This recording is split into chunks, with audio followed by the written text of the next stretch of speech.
Hello everyone, I am Daily Bruin podcast contributor Mia Fernandez. Welcome to the very first episode of Entertainment Unscripted, a series where we sit down with individuals involved in the media and entertainment industry to discuss their work and the field overall. Today, we're joined by Hannah Colburn. Known online as That Hannah Show, she is a filmmaker who has built an online community sharing her experiences in the industry.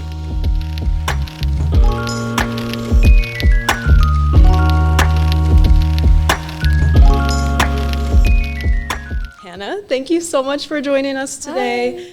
I've seen your work for quite a while through social media, and I'm always really inspired and impressed by it. For anybody who maybe is just discovering your name, can you tell us a little bit about yourself and some of the work you've done in the industry? I work in the film industry, and I am a production assistant on a TV show right now. And I directed and wrote my own short film recently, last year, and it premiered at the Beverly Hills Film Festival, which was such an incredible experience.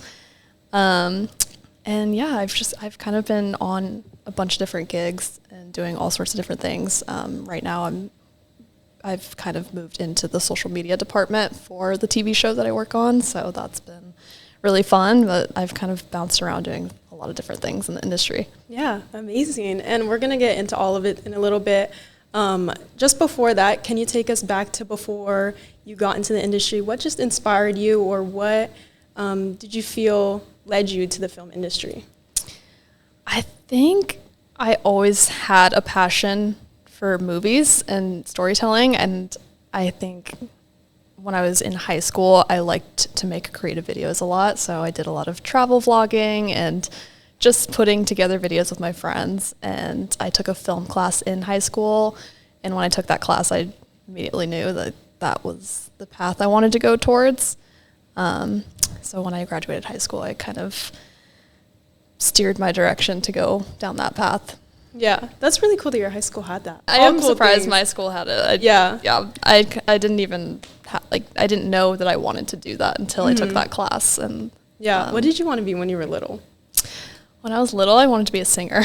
Okay. So I really pivoted. Same industry. Well, it's still entertainment, though. Yeah, I definitely wanted to do something creative for sure. Yeah. But yeah, I wanted to be a singer. I wanted to be Justin Bieber. I wanted to be the girl version of Justin Bieber.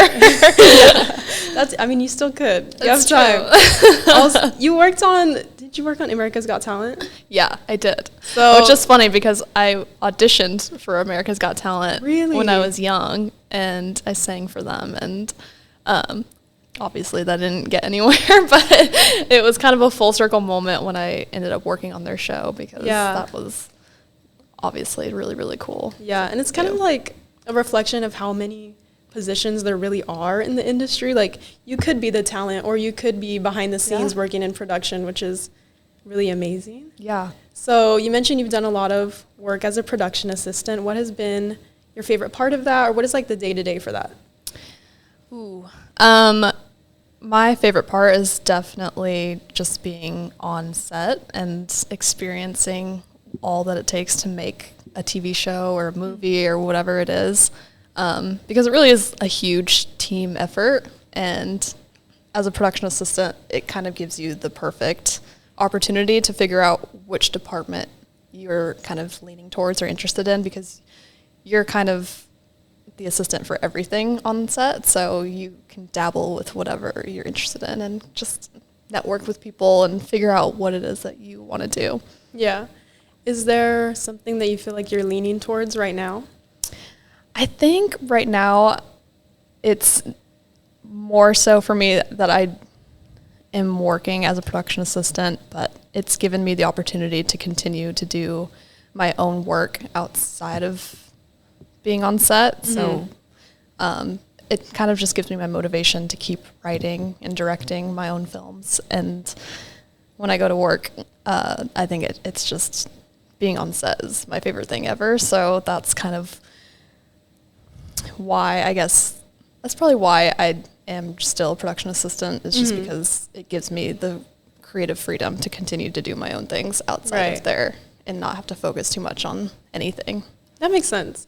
And you post a lot about being on the Warner Bros. Lot, which the videos are amazing. It's so pretty over. I recently did a tour and it was like so nice over there. Yeah. So I can imagine how you feel actually working. Oh yeah. But I read somewhere that you don't actually work for Warner Bros, but you work for television shows that film on the Warner Bros lot. Mm-hmm. So how do you get positions on like specific TV shows? So Warner Brothers as a company, typically if they're hiring a production assistant, it's not going to be on set. It's going to be more of an office job, because there's not really a production assistant job through a studio if you want to be on set. So as far as my specific job goes, I work on a show that is just based on the lot, so they don't leave the lot, and I'm a PA on that show. So Got it.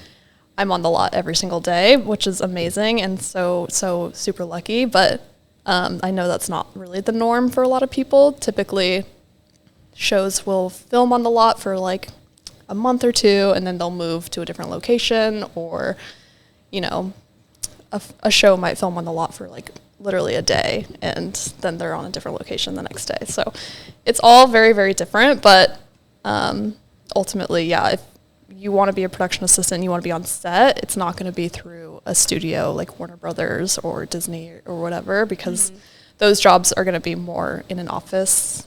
It's going to be more like a desk job. Do you have like a lot of creative freedom or like any input on the shows? Yeah, my job specifically, it's very nice because my coworkers do allow the creative freedom to let you kind of explore the other departments and help out with other departments. So for me, I am helping with the social media on our show, so that's kind of nice that I can do that, but also not have the commitment of doing that full time for them. Sorry, did I answer your question? No, that was good. Sometimes I ramble and I'm like, no, I love did it. I answer her question? No, yeah, that was perfect. And you obviously do your own social media as well, like sharing your experiences working. At what point did you decide that you wanted to share your life online?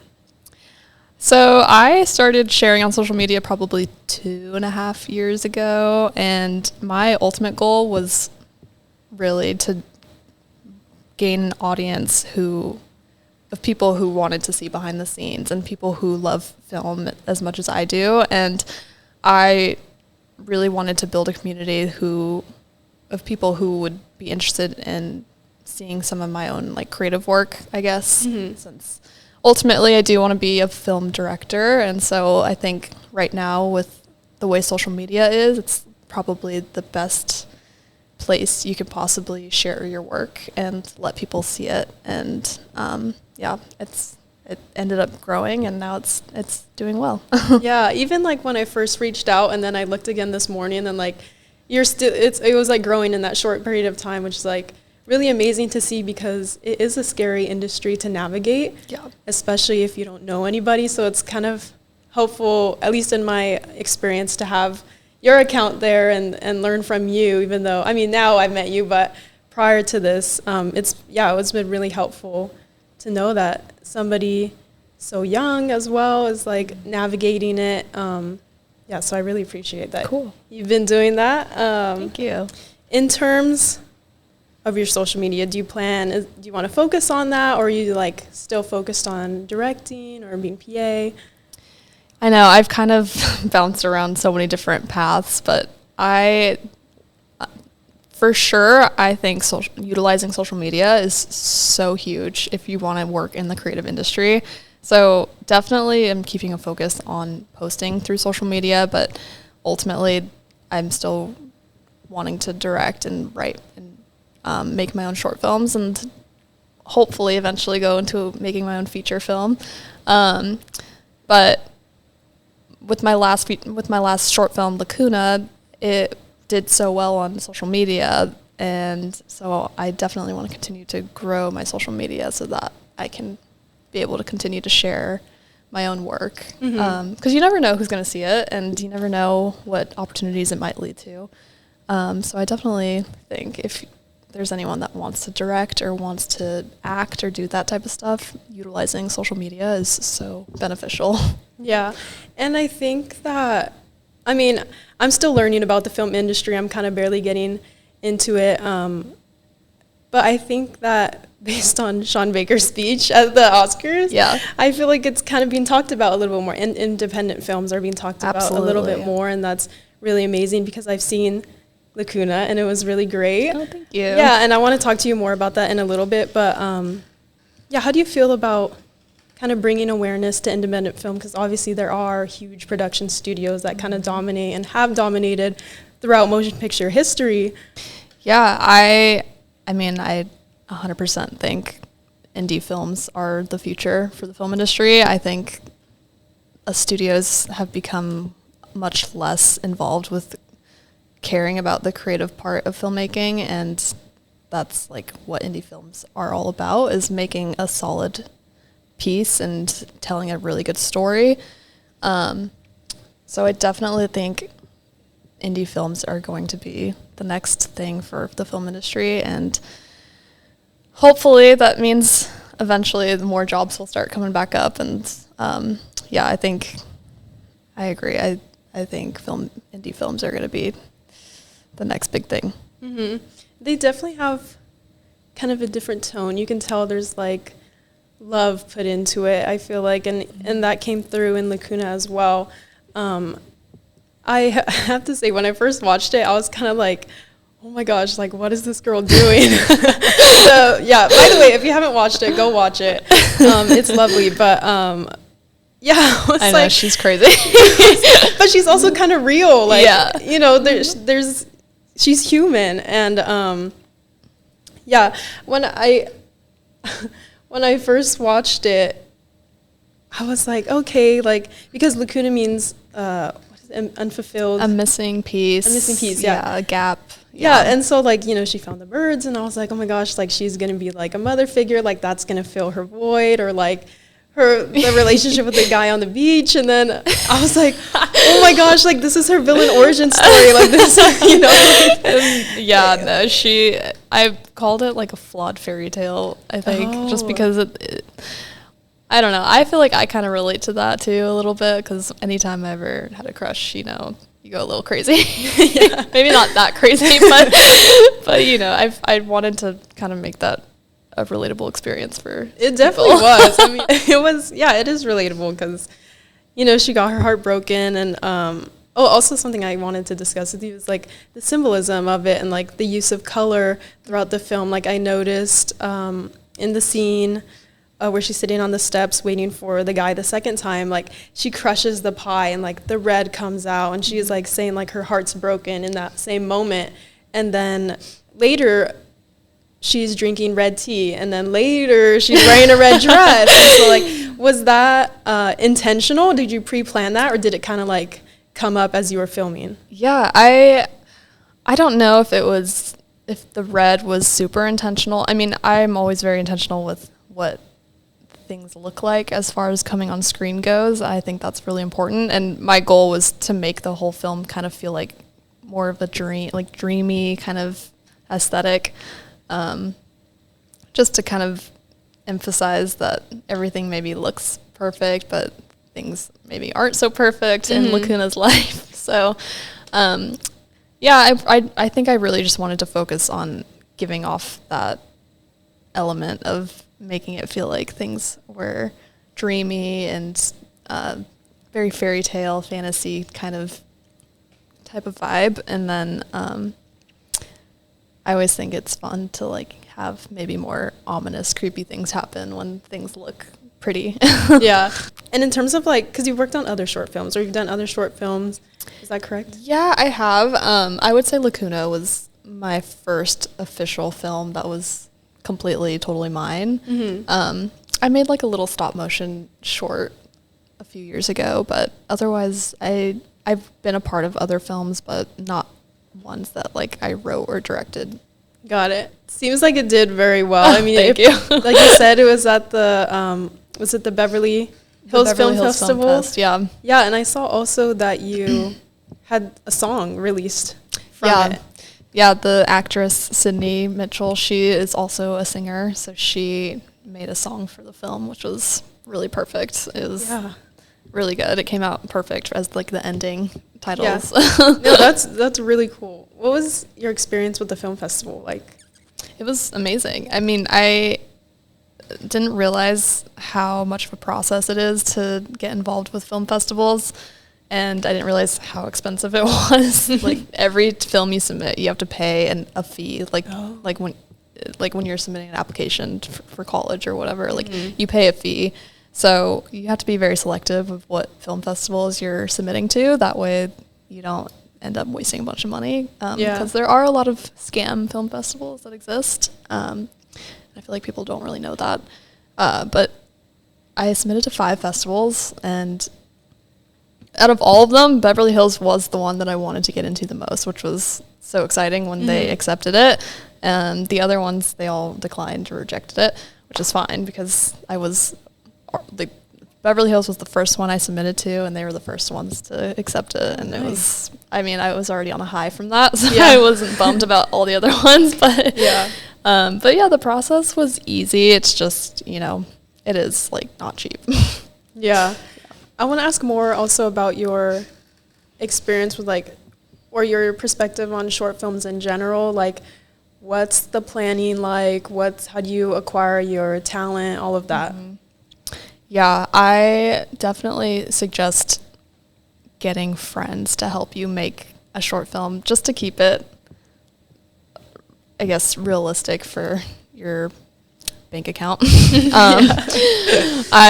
For me, what I did was I got my friends together and I reached out to an Airbnb and asked if we could film at it. And it was super Northern California, and it was an old couple, and so they were completely okay with it. They didn't have any issues with it. And then I filmed it myself. I mean, honestly, I think if you're able to kind of do everything yourself, that's the best way to do it. YouTube is great because it can teach you how to do everything that you need to know.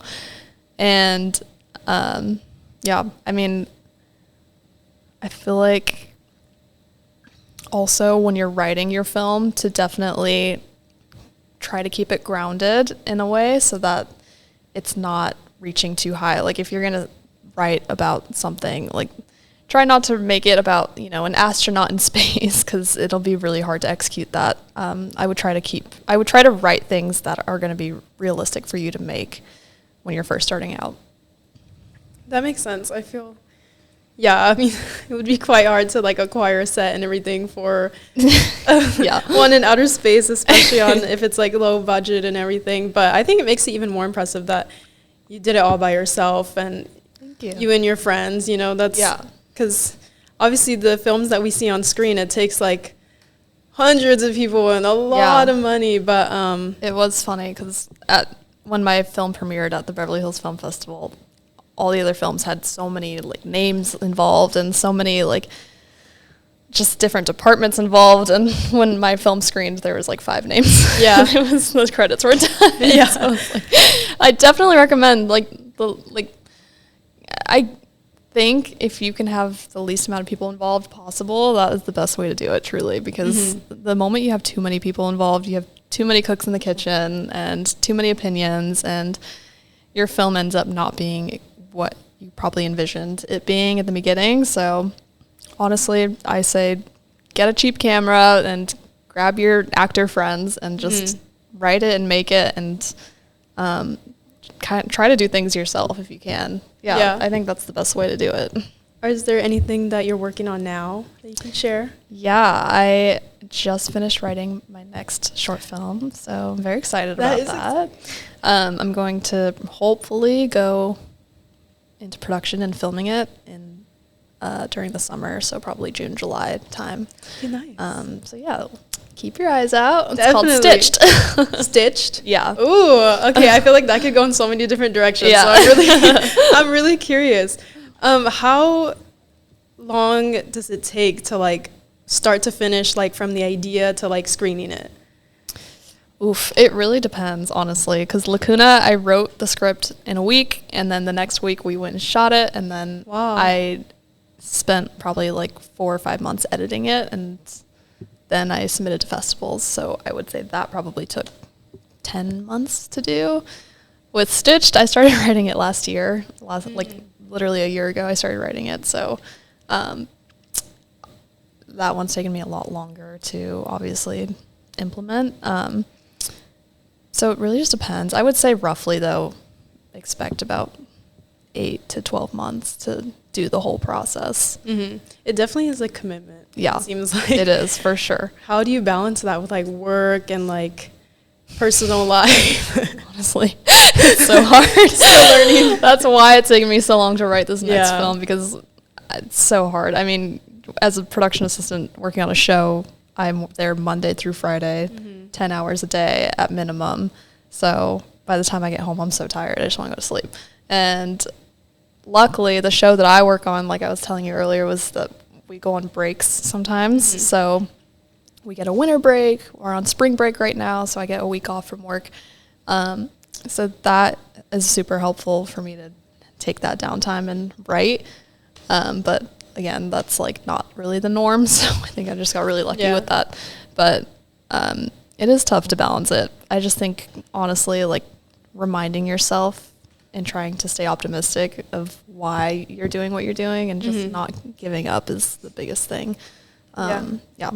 Are you allowed to share what show you're working on? Yeah. Oh, yeah. I work on the Jennifer Hudson Show. Oh, nice. So I help film the spirit tunnels, if you ever see those on social media. I love it. Wait, you film it, but you're not like, are you like in it sometimes? Like yeah, we switch off. There's another girl that also films them. But yeah, I've filmed a bunch of them, and typically, like, if you don't see me in the tunnel, it's because I filmed it. And really? Yeah, sometimes you will see me in the tunnel clapping offbeat. That's really cool. I always get those, like, on my For You pages. Yeah, funny. I love them. So, like, yeah, I guess social media is working because, I see it all the time, and they're so fun. Yeah, they really started blowing up. So, yeah, that's been really, really fun to do. And every day we're always coming up with new songs for the Spirit Tunnel. Yeah, I know, they're really creative. Yeah, sometimes. I know they are. I'm like, I can't imagine. Like, it seems like a lot of work to. It is. Yeah, figure that out. But I mean, we have a really, really good team, so everyone is able to contribute, which is really fun. So, okay, let's look into the future. What is Hannah doing like 10 years from now, 20 years from now? What is the goals? Hopefully, directing feature films. That is my ultimate goal. That's where I want to end up, is directing feature films, whether they're my own that I write or for other shows or films. That's absolutely the dream for sure. Is there like any actor, actress, or like anybody that you'd like to work with? Gosh, I don't know. There are so many. I mean, I'm a big Leonardo DiCaprio fan. I love Leo. Cillian Murphy. I really like Cillian Murphy. And I don't know. I mean, there's so many. It's like one of those things where it's like when someone asks you, you can't think of anyone. I'm like, I know there's so many. Yeah. I'm like, I can't think of any names right now. Is there any director that inspires you? Yeah. I would say Steven Spielberg is one of my favorites for sure. He just does such a good job of creating a whole world and making characters that really stand out. I love that so much. And Chris Nolan, for sure, absolutely. Greta Gerwig, Quentin Tarantino. I think all of the greats they're great for a reason. Is there anything? Okay, we talked about earlier that you didn't go to college, but you took classes in high school. Was there anything else that you feel prepared you to enter the industry? Yeah, I think, honestly, when I was in high school, I was so interested in working with cameras in general. So I was always, like I said, making creative videos and doing travel vlogging and just doing stuff with the camera. And I think that really helped me in a way, because after I graduated high school, I started doing videography work. I started filming weddings, and I was a deposition videographer, which is really random. So I was like filming legal depositions for lawyers, which is random. And slowly after time, I realized I wanted to keep doing even more creative work with the camera. And I guess at that time, I didn't really know that the film industry was even something like that was possible. I just didn't know that. I didn't know how to get involved in the film industry. It's a very kind of a gate-kept world, I think, and I'm from Colorado, so I didn't really know anything about anything.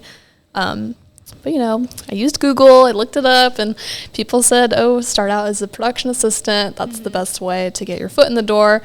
So I started joining local filmmaking groups on Facebook, and eventually a job popped up for a PA job, and I applied, and they were like, yep, come on. Come on in. And so I was like, okay, great. And ever since then, I was like, oh, this is 100% what I want to do. So it was like the best experience of my life. That's great. Do you have any advice for maybe any UCLA students or any listeners who are kind of scared and like a little bit confused about entering the industry but really want to? Yeah. I think I'll be honest, it is a tough industry to break into, but it is an industry that once you've broken into it, you're kind of set, I think. It's kind of a domino effect type of thing. I would say staying involved in the film community as much as possible, and don't be afraid to tell people your goals and what it is that you want to do. I've learned a lot of times when I've done that, it has led to people helping me and saying, oh, this gig just popped up, would you want to do it? And it's like, yeah, of course. So just being able to communicate with people what it is that you want to do is super, super helpful, and staying involved in the film community as well.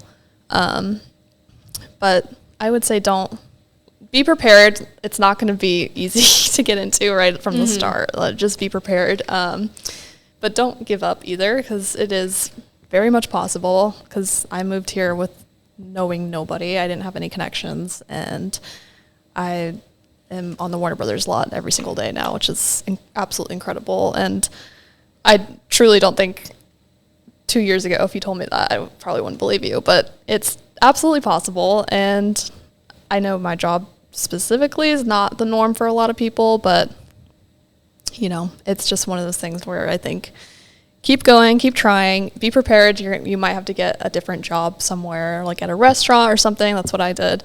And, you know, don't be afraid to tell people what your dreams are. Yeah, that's really great advice. I really like, don't be afraid to tell people what your dreams are. I really like that. In the industry and just in general, I keep hearing network. And how do you find like the courage to hold your own in like rooms with seasoned professionals when some of us are just barely starting? Like, how do you find the courage to say like, hey, I'm here and like I deserve to be here? I think as far as communicating goes with people who have been there and done that, what I've found to be the most helpful is truly treating everyone equally, and try not to go into a room and kind of make yourself feel small. You want to kind of make it feel like you're confident in yourself, and that you know you can provide something, and you know that you can kind of be utilized for more than, or for whatever it is that you want to do. I think, honestly, being able to enter a room and treat everyone equally, and being able to speak for yourself and say, this is what I can do, this is what I've done. Being able to just not even prove yourself, but just, showing that you're confident in yourself. And you're going to meet people who have an ego, and you're going to meet people who are kind of mean in the industry. And obviously those are people that you can just steer away from, because those aren't people that are going to want to help you anyways. But the biggest tip I can give is to just keep a positive attitude, keep staying optimistic, keep showing that you can work hard, and this is a dream for you, so you want to make that dream come true. So I think, honestly, like working as hard as possible towards that dream and showing that you're passionate about it is the biggest thing. There are a lot of times people will show up to work and it's obvious that they don't want to be there. So try not to have that energy when you show up. Yeah. More great advice. Honestly, I think that's a lovely place to end it. Thank you so much for being here. Honestly, I learned a lot from you, so I hope everybody did too. That Hannah Show on Instagram. Is that correct? Yes. Yeah. That Hannah Show on Instagram, and then TikTok. It's the Hannah Show. Perfect. Thank you so much for being here. It was lovely speaking to you. Yeah, it was nice to meet you. Thank you.